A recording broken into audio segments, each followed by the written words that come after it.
Hey guys, how y'all doing? Hope everybody's doing great. I wanted to get into a few topics today and provide a couple updates or just a couple historical findings that I found. I'm really into the history of sorcery, and there's some pretty cool and interesting stuff that I looked into a bit and just wanted to share with everybody. So I'm starting off here again at the Collector Art House website, www.collectorarthouse.com. And if you go under interviews and articles, there's this article that I had done back on August 9th, it looks like. So this was around the time that Team Covenant had done a box opening of sample cards. They did that opening on August 3rd, 2022, as I noted here in the article. And one of the interesting things that were found is this Atlas Wanderers card. So this is the artwork. This particular image, I think, I don't recall exactly where this specific image was, if this was the one that they had opened or not. But as you can see here, the artwork itself is correct. The artist is correct, Brian Smith. But there were some interesting findings here in the card mechanic that did not match up to what this Atlas Wanderers card is believed to be, based on what we've seen in Tabletop Simulator and just reveals from the company in general. So I'll beg the question, is this an error card? Was this a one-off that was found in the art packs that Team Covenant had opened? So I looked into that a little further, and I went back and looked at the pre-con card deck list, and I noticed there that Atlas Wanderers was in the pre-con decks. So I consulted with some of the social media influencer types that were fortunate enough to receive the pre-con decks, and I was able to confirm this actually was not a one-off error. So it's not a mistake or an error card per se. What it likely is, and as you can see here, I'm comparing the two side by side. I'll get to that in a moment. But what I believe happened here is that in the print file that was sent off to the printer, there must have been a mix-up between a perhaps this a mock-up of the card. I'm going to reach out to Brian Smith and see if he can validate this. And see if maybe this was just kind of like a sample that they were playing with to see how the art balanced with the text boxes. And I'm going to get to that in the Predestination card in a moment based on some recent conversations I've had with Severin, the artist who did the amazingly epic Predestination artwork, if I may say so myself. I'm partial to that one. But anyway, getting back to this card, it looks like this was consistent. This error, per se, was consistent in the pre-con decks and in the sample card, or the card that was pulled from the sample pack. So that tells me that the print file was consistent between those runs, and that's why we believe the pre-con list of cards to be the same, or at least like the copy or versions of those cards to be the same that you will find in packs if you pull some of those same cards from the pre-con decks in the sample packs. And also, whether that was intentional or mistaken, just not caught by Eric and the team when it was sent off to the printer, we don't know, but we know it wasn't changed in the print file, right? Or maybe the printer was printing off of an old print file. I don't know. But we know that it's consistent, and the card mechanics for those was the same. So comparing it, you see here, this was like a snapshot I have of one of the cards that was listed on the website. And this is what let me zoom in just a little bit more in case you're on a small screen. So on the left, you have the sample card with the error, and I'll explain where that comes from in a moment. But on the right, you see what the card is supposed to be. And you see it says, "These elite mythics take the weight of the world." The mechanic here, these wanderers can move to a void, carrying in their sight with them as they move. So that is the actual intended effect of the Atlas Wanderers as designed.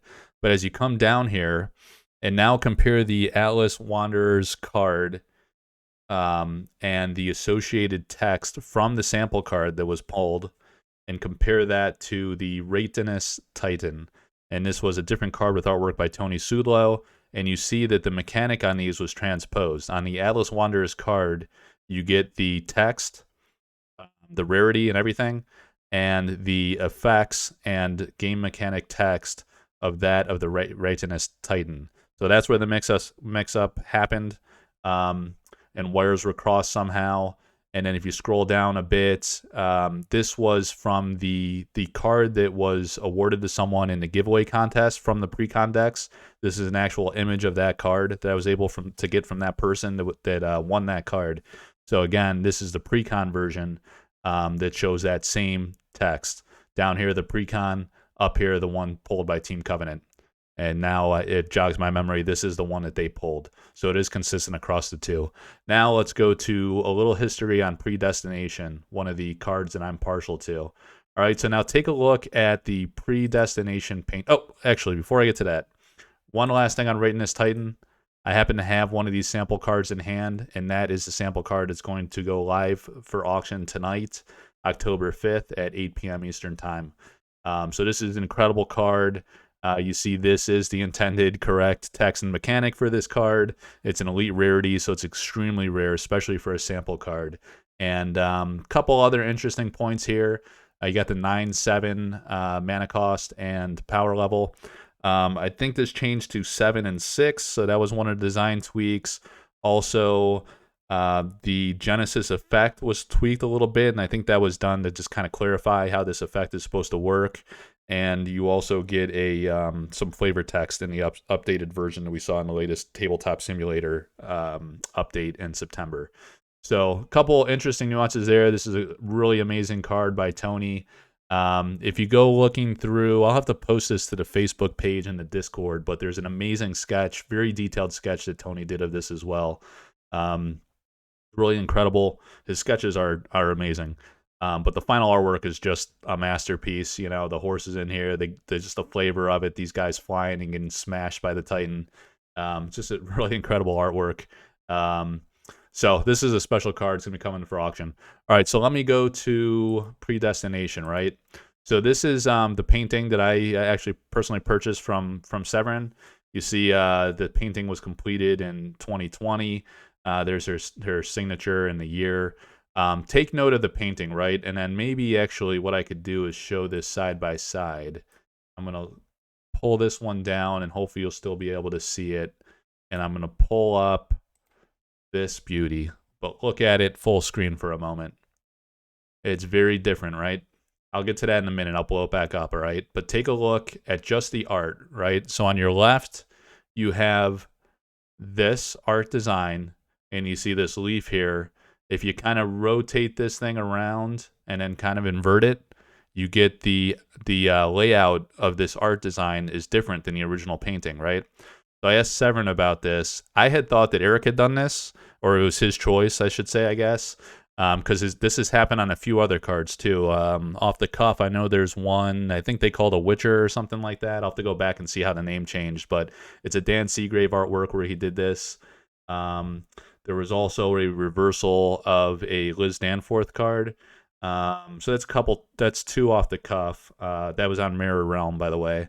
So there's a few examples of this where the artwork is inverted, right? But this one was organically done by the artist, as it turns out. Severin just told me this today. So it was a cool piece of history that I came to find out was her decision when I thought it was maybe Eric had made that call when he went to figure out how he wanted to do it on the card. But you see here, it's different, upside down and inverted. So this is the original artwork. That's kind of cool. I'm proud to own that. I think it's awesome that it's unique in its own way. It's a one-of-one painting, of course, but it's also different than what you see on the card. Just inverted, same thing. And that's how you'll see it in the final version that's going to come out, hopefully in the alpha. So it was released in the latest Tabletop Simulator. I'm hopeful it's undergoing a design change and it's going to be reintroduced for alpha. But we're just going to have to wait and see. And it's a unique rarity, so hopefully it preserves that too, because it's a real epic artwork, huge fan favorite from her. Okay, so let me lower that, made the point on the art inversion, and then take a look at this card. And what do you notice here? So this card, this template, I'll call it a template, all right? This is from 2019. So the card development was started, we know, in roughly 2018, maybe 2017. That's kind of what Eric has said in interviews and things.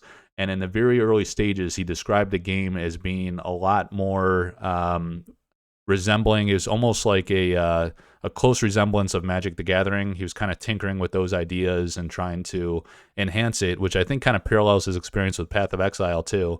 If you look at Diablo and then Diablo 2, and then around that time, if I'm getting the timeline right, or perhaps it was even Diablo 3, that one kind of fell. It was cool for a while, and then it kind of fell flat. But nevertheless, you get a similar parallel where Eric and his two other co-founders of Grinding Gear Games wanted to they were inspired by Diablo. They wanted to take Path of Exile to a new level and make it in the vision that they thought would make for a better game, right? And I feel like Sorcery is kind of repeating that history in a trading card game where there's a lot of inspiration from Magic. We know Eric's a big time Alpha Magic collection, high end collector and player of the game, old school player, of course, and that has a lot of inspiration and carry over into what we see now in Sorcery. But in the early days, he described that the game mechanic itself was also pretty comparable. And if you look at his template, this surfaced because I was talking with Severin about how this orientation changed.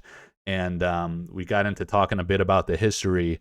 And what happened here is, and this is common, like as an art director works with an artist, you get a shell or a template of the card layout, and then you overlay the artwork on there digitally, and you kind of see how it's going to fit with the text box and see how the art composition is going to work out, and then if any adjustments or tweaks need to be made, right? So she was mocking this up, and this is where she introduced a different layout format, but you kind of see the shell of the card is different, right? Another one of her cards is this Trill Wolpertinger. I think I said that right. I don't know. But that is another one of her cards. It's like the squirrel looking thing. I guess that's what a Wolpertinger is. I'm not too familiar with that. But so she had that shell, and she used this for all of her cards. And I think she's going to give me a few other examples. She was telling me a little bit about the card Dandelion is another card of hers where Eric had asked her to make the actual flower, the dandelion, larger than she had initially done. So she kind of changed that and redid that a bit. And there's another card that has some history to it, and that once I get the details, I'll be happy to share that. But this is really, I love the history of Sorcery. I love talking with the artists and kind of learning about the early development, and this is what you're seeing here. Not only the artwork transposed on a different template from a different card, but just look at the sheer number of changes in general. The text boxes, if I'm not mistaken, I think there's more curvature to some of the boxes itself and the layout. It's similar where you have the thin name box at the top. That's kind of intentionally done minimalistically, so you can really emphasize the artwork. That's one of the beautiful things about this game. And then you have legendary being, right? So the Wolpentinger is the legendary being. I think that's changed. So in the early design, it must have come later. Again, this was from 2019, right? So sometime later, between then and now, Eric made this change where you have the text line here has the rarity of the card, and it's kind of like a one-liner sentence that says this unique being or whatever the case may be does whatever. So that's a significant change here. And then even look at the symbols, guys, right? So back then, I don't know if these maybe he was still playing with the four elements at that time, and they were just symbolically different, but those have changed quite a bit, right? You could tell here by the mana pictures. Way different. So this is a very interesting early piece of history. The background of this text box is interesting. There seems to be some kind of design embedded behind that, so you wonder if that's going to be reused or where that came from. And then also the power levels was in a lower right-hand box rather than up here you would have the resource cost and the power level. And it's simplistic, right? There's been a lot of discussion and back and forth on if you want armor and power to be different, or if you just want to simplistically have one that represents both and it's equal. So there's been a lot of back and forth on that and discussion on the official Discord. But this is super interesting. A window into the early design dating back to 2019 of early days Sorcery TCG. And it makes you wonder, is this going to be a curio? Will we see some elements of this where maybe surprise, the elemental symbol is different, or the layout of the box is different. A lot of interesting things there, and it reminds me, let me show you one last thing before I call it on this video. But I wrote another article here, and this one got a lot of views, is really popular. I speculated very early on about the expansion set, which we now know to be Arthurian Legends. Although, was it there? No, I think it was in the Curio Cards article. All right. So let me scroll down. Another very early glimpse into a potential curio or early card design I included in this article. This article is really cool. You should go check this out. Yeah, that blows up pretty nice, right? So Eric shared this in Discord on October 2nd, 2021. Wow, almost an exact year to the date. And you see again, look at that. You see that symbol there? That's the symbol we just saw in this card. This purple one with that little thing in there. And there it is. So this, another early card design and validation of consistency between those two. You have art, copyright, artist. That's what we had before we had alpha, and that's what we see on the sample cards. And what do you notice here? This is an art by Wayne Barlow. And, you know, Eric has said in interviews that he would be one of his dream artists to work with. I think it was a response to a question I had asked in one of the early events. And now this, I went to Wayne Barlow's website and I found this image. I think this is a painting that Eric commissioned from Wayne. So he might either own this painting, at least the painting itself. You know, he doesn't necessarily own the copyright, but I'm going to speculate here that perhaps we will see this artwork either as a curio or as a future card in a future expansion set. So remember this artwork. Just keep it in mind. And again, it would be awesome if this whole card showed up as a curio, but that might be awkward because this card doesn't exist. This artwork doesn't exist otherwise in the game unless it's a surprise we're going to see. But it's a pretty sick, awesome artwork. In one of the streams, when Eric mentioned doing a potentially Arthurian Legends theme, he also said something about like a heaven and, was it heaven and hell or angels and demons? I think it was heaven and hell is what he called it. And this would be hell, right? So I'm speculating that maybe after Arthurian Legends, some point in, let's call it 2024 timeframe, we might see another expansion. We might see artwork from Wayne Barlow. So remember that name, that artist. He has a lot of awesome dark art like this, which we know Eric loves from the death metal artist and the different, some of the artistic styles we see out of like a Matthias Frisk, Dan Seagrave, maybe Adam Burke kind of fits that mold. But Wayne, we know Eric's a fan of him. So keep this card in mind, guys. That's pretty awesome. Force a player of your choice to discard 3 cards. That seems like a Magic-like effect. Magic restricted 1. So, I don't know. This is like early days, right? We just proved it with the Predestination card from 2019. So, this is early history of Sorcery. Pretty amazing. So that's all I got for today, guys. Thank you for following my channel. Please like and subscribe if you like this kind of content. I also share a lot of exclusive insights like this through my Patreon, where I post articles about things I'm finding or inputs I get from the artist, which really aren't complete or totally fitting of maybe like behind the art feature that would traditionally go on my website. So sometimes I share those types of things in my Discord, Collector Art House Discord, or the Facebook page, but I also try to make some extra special things exclusive for patrons for rewarding them for supporting me, which I greatly appreciate. So all those links are in the comments below. Again, please like and subscribe and share the link. I'm trying to grow the channel and get the word out on Sorcery. So appreciate your interest, everybody. Stay healthy. Take care. Have a great fall. I will be in touch soon. See ya.